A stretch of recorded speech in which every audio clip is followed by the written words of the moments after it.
I keep a clean body. I have clean habits. I eat healthy foods. I exercise. I care for my environment and planet. I abuse no substance or drug. I am strength. There are three areas critical to the success of the Black community in Africa and the African diaspora. They are culture, education, and economics. In this video series, we continue to examine issues and concepts related to creating a culture to develop self-love, which those who care about the Black community may examine and consider. Again, let's define culture. We must define it because most of us have incorrect ideas about what is culture. Some of us think that culture is the music we listen to. Others believe it's the style of clothing that we wear. Some of us believe it's our celebrations and holidays, while others think it's whether we eat with a fork, knife, and spoon, or eat with our hands. Those things and activities are not culture. Culture comes from the word cultivate, which is related to the domestication and growth of plants. Culture is like a gardener who cultivates a young plant by tying it to a stand for support and putting it in a certain location. The gardener does this to foster the growth of the plant to become tall and strong so it does not grow bent and crooked, so it does not become a weed. The gardener does this with labor, care, and study to ensure that her plants are the best. But culture is a way to cultivate and civilize people.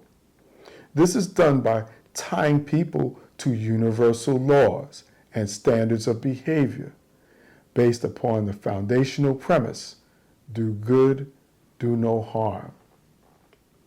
So, a people will grow strong, not bent and crooked.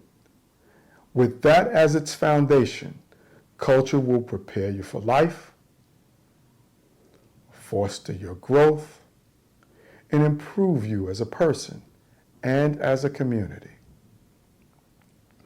You can watch our previous videos to understand why we need culture and how we create it and how it helps us develop self-love and civilization.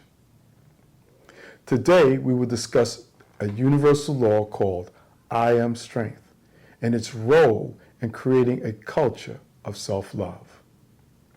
Before we can learn about I am strength, let's begin with a correct understanding of who you are. You entered this earth with unlimited potential to achieve well-being and success. But Earth's corruption of culture, education, and economics with racism, sexism, imperialism, slavery, colonialism, classism, criminalism, aggression, and terrorism has stunted your growth by convincing you not to love yourself and those who look like you. Your unlimited potential must now be rediscovered and recovered. That is what universal laws, which we call the guiding principles of peace and unity, direct you to do. That is the basis of culture and self-love and civilization. By thinking about these laws, by trying to understand them, and most important, by living and creating a way of life based on them, and the premise, do good, do no harm, you will rediscover your true self and recover self-love. On this channel, we will provide information, workshops, and programs that show you practical behaviors and activities that will help you develop a culture of self-love using each of the guiding principles of peace and unity. They will also help you create a culture for you, your family, and your community. You can always download a copy of the Guiding Principles of Peace and Unity and their violations, which is very important, their violations, at the gppu.org. Now, let's get back to the universal law called I am strength.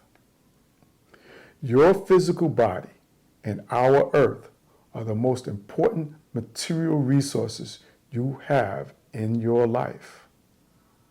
What you put into your body and what you do with your body affect your thoughts, emotions, and sensations, and they in turn affect your actions, which create the quality of your life and your future.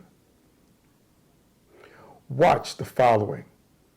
It will show you how to create a culture of self-love based upon the guiding principle of peace and unity called I am strength.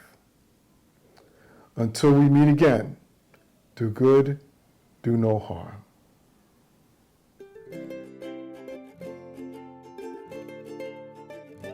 Hundreds of years of scientific evidence proves that health and sickness are based on what you eat, what you drink, the air you breathe, what you do to your body, and even the thoughts and emotions you hold in your mind. To help you understand, here is the health pyramid. It shows you what materials you need to use and behaviors you need to adopt to get healthy and stay healthy. The bottom of the health pyramid shows you what behaviors and materials are most important. As you move higher on the health pyramid, you find behaviors and materials that are less important to maintain good health.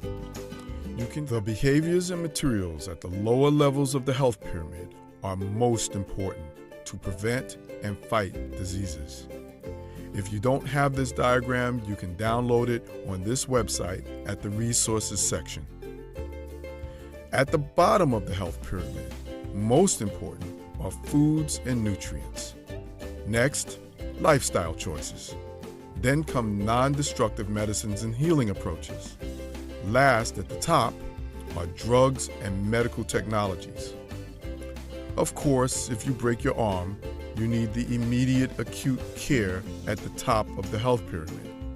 But after that, the complete and proper healing of your arm requires the bottom of the pyramid, using good quality foods and nutrients and exercise in the form of therapy. This is important to understand because most people believe that health and healing start in a doctor's office or a hospital with surgery, medicines, vaccines, or technologies. That is not true. Usually, you need drugs and technologies at the top of the health pyramid after you have failed to use the correct materials and behaviors indicated by the lower levels of the health pyramid. So let's look at the role of foods and nutrients in fighting disease and illness.